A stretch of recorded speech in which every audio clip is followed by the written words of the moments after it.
that's actually very fascinating. I had no idea that it physiologically changes you to go and do new things that take you out of your comfort zone. And that's exactly what Dave and I, are all about on Give It a Go, is stepping out of that comfort zone, try something new.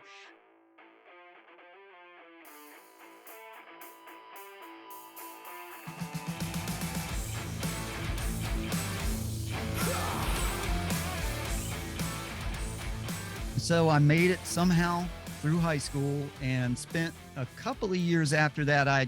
I'm also, I have an affinity for music, and as you know, and so I started, I've sung my whole life. I've sung in some kind of organized choir, chorus, band, group of Me some kind too.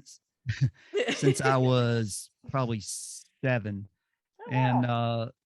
I I got a deep history of singers in my family, and so I started when I Nice. was a teenager. I started picking up instruments, drums, guitar, keyboard instruments, things like that. And so by the time I was a sophomore, junior in high school, I was in bands, in performing, functioning, playing bands, I and was so working that sound for them. yeah, so that was my that was my path. Wow. That was what I was going to do, and Heck yeah. so about 2 years after high school, a couple of bands later, we had my last two bands had some reasonable success. We had recorded, we were playing all of the large venues in the metro Atlanta area. And that's when our lead guitarist, decided to, he had a girlfriend, and you know what girls do to bands, right? Oh yeah. We're the It's a, Yokos. it's a universal truth. It's the craziest thing. And actually, what it turns out is a lot of times it's for the good. It's for the best. Yeah. And for him, he'd met a girl, and I mean, in the reality says that you have about a 0.002 chance of being successful as a musician in life. That's just the reality. But when you're 20 years old, you don't see that. You Hmm. see, you're playing at a club with 300 people, and that might as well be the Omni. And there's a throwback. Oh yeah. Uh, and so you see nothing but good times and money and record contracts and all that kind of stuff. And he had met this girl, and they had apparently had some deep discussions about their future and wanted to get married. And so he showed up at band practice one day and announced that he had joined the Marine Corps. Um, and so he came back. So that was the end of that. And as we futzed around for a few months trying to pull some kind of project together out of this, he came back from boot camp, and I got to talking to him, and basically, um, was it a give it a go moment? Hey, should I make a life altering event by joining the world's finest fighting force and carrying a rifle around the world? Yeah, sure, why not? Give it a go. But yeah, so I made the decision at that point that my prospects in life at that time, with no college and no career, no path, no nothing, I had built a um, sort of moderately locally successful music career, but that it wasn't going anywhere. And Mhm. so it was one of those things. It's like, use this opportunity as an opening to do something with your Yeah. life, whether it's 20 years in the Entirely Marine Corps. different avenues as well. I mean, Yeah. 180 degrees, right? mm, You big talk, time. you talk to, it's surprising how many people you meet in the military who have kind of a similar story. Mm. Um, in other words, it's like kind of unlikely that they would end up down that path, but something somewhere in them. And basically the common element among uh, military guys who do infantry or any kind of combat related MOS, any kind of infantry and on up into any kind of special forces or anything like that, is a quest for a mission. And it doesn't even matter what the hell the mission is. You just need a mission.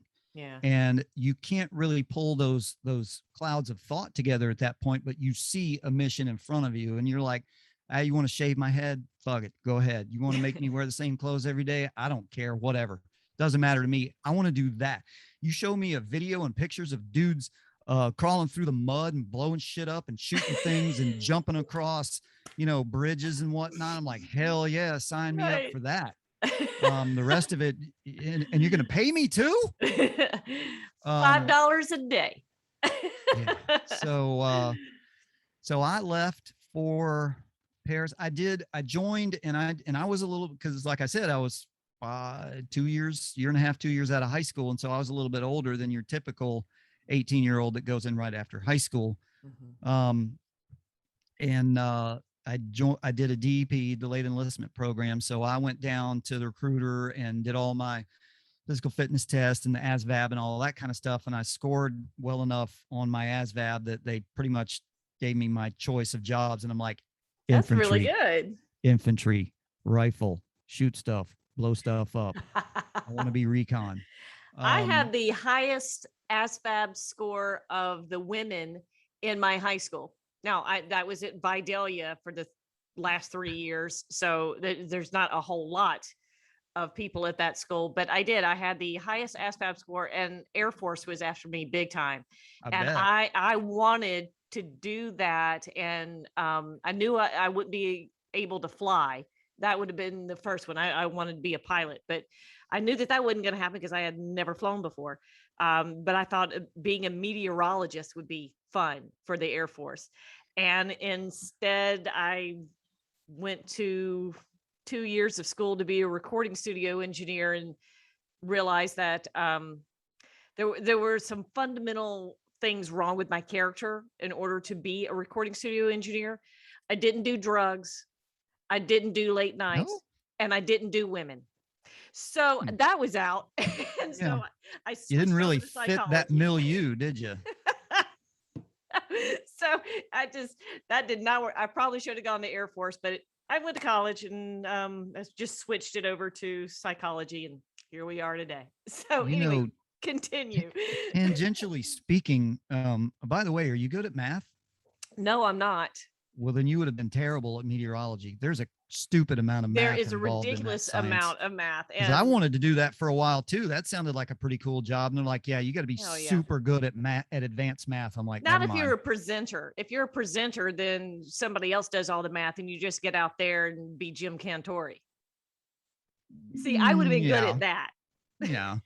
But I will tell you, I have equipment in my house that I've had, I have to switch it out, because the computers, anyway, whatever, things break. But I have had a full functioning, and it's registered with our local weather studio, if you will, in my house for the last 20 years. It has been an ongoing hobby of mine. And you ask anyone that knows me, I can predict the weather better than anybody else. Are you a dark sky station?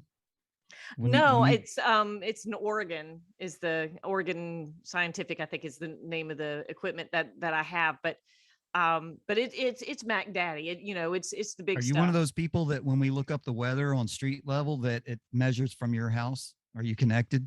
Yes, I am. But but I don't do math. I have equipment that does that. Yeah. Tangentially speaking, regarding the military and meteorology, they are actually doing some really kick-ass stuff with meteorology in special forces now. That's awesome. Special forces, because when you're a soft unit and you're sitting up in, the Korengal Valley or whatever, you're hanging off the side of some cliff in the remotest northeastern part of Afghanistan where the weather changes every 8 seconds. And you need to know to a 30-second interval what the weather's going to be doing on the other side of that ridge in 2 days. Yeah, So that's true. I mean, it's it's important stuff. and so they embed those guys, and the Air Force is actually doing. The Air Force has an entire special operations meteorology MOS basically. Well, you So know, that would they've be got to for Space Force. yes, They will Space have Force. to. They will Um, have to for that. But no, that's very important, especially when we, figure out how to control the weather. We can turn on the spinolator and just cause storms come and wipe out countries, and we don't ever have to go in. yeah, buddy. Um, Sorry. And I digress. Continue. and don't we all? But so yeah, I left for I stood on the yellow footprints at Paris Island on in May of '89 and began. That was the last haircut that I ever got. Oh my God. Did you, I have did you, long, curly, flowing locks, right? But I yeah, I cut my hair bet. for you. I cut my hair for you for our Oh, look at broadcast. that. But I got when I got out, I let my hair grow back out, and it was such a pain in the ass. I'm like, the other haircut was so much easier. And so I just bought some clippers and never looked back. There you go. So I haven't seen my hair since 1989. Oh my gosh. And Well, that's not true. you Yeah, I had grew it great back out a hair little too. bit, but yeah. So yeah, I have wildly crazy, curly, unmanageable hair that everybody always loved when I was a kid. Look at your beautiful curly hair. I'm like, you don't have to deal with it. You have no idea. I remember it being wavy, but I don't remember it being curly. Yeah, when I was in elementary and early middle school, it was wavy. Hmm. And once I hit that magic puberty age, it was curly, like ringlets curly. Wow.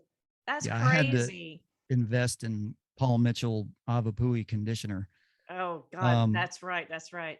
So when you were in the Marines, one of the first things they do, they make you put on your mask to teach you to trust your mask, and you have to go into the gas tent, the tear gas tent, the and then gas rip off your chamber, mask. thankfully, it's not one of the first things they do, or I doubt a lot of people would make it through there. They have to build you up a little bit before Right. they can do that to you. So the gas chamber takes place. It's about is that in third phase? Well, keep in mind it's been forever since I went through. You have three phases at that time, and they've changed things up just a little bit, but you had three phases. First phase was essentially just getting your ass handed to you every single day. The metaphor of drinking through a fire hose, and that's what it's like.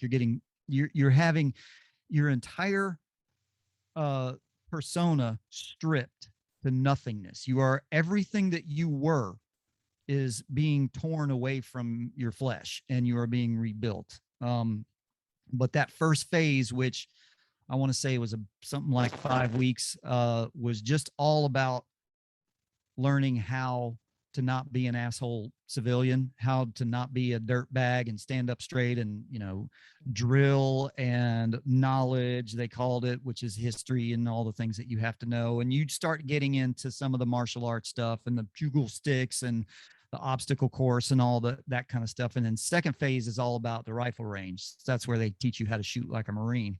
Heck You do yeah. other stuff in second Hoorah. phase. Yeah, you do other stuff like well, you do you get to throw one hand grenade, and you never even see it. So you all walk in there with your hand grenade, you're holding it like this. You're holding your hand grenade in its little box like this, and you're shuffling on up, and you're behind this concrete wall that's got a window, a porthole in it. And what you're going to do is hand the grenade to the safety officer there. He takes it, hands it back to you, and says, blah, blah, gives you your instructions, pull, pin, and throw. And you've rehearsed this about 3,000 times before that, right?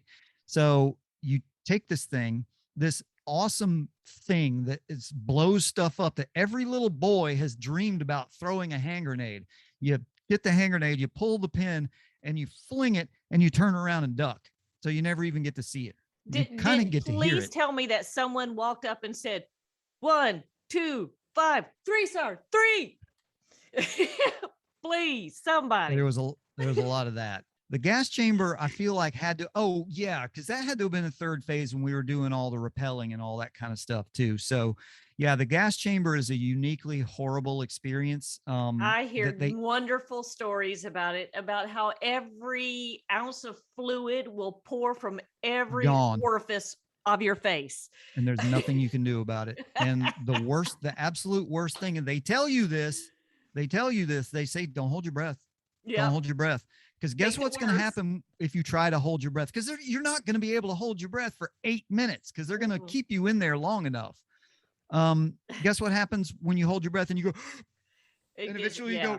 go, and then you suck in a huge lungful. So they're like, don't hold your breath. And the instruction at that time, and I'd love to think that it's still the same, but you're lined up on the outside of the cinder block building, and one of your drill instructors goes, or actually all of them go in there with you, and there's instructors in there already. And so you walk in and you line the walls. It's like something out of Auschwitz. It's really kind of Wow. terrifying. And you line the walls, and see if I can remember the sequence of it. I don't think you have your gas mask on at the time. And then oh yeah. So they tell you to don your mask. And so you don and clear your mask. You put your mask on and you clear the thing to make sure you got the seal and you got everything going on. And then they flip the gas, and it's CS gas, which is tear gas. And so you're all standing there and the room's filling up with tear gas, but you have a gas mask on. And then they tell you to take it off. Everybody remove your gas mask, and they make you sing the Marines hymn. So Oh. so you can't try to hold your breath or Yeah.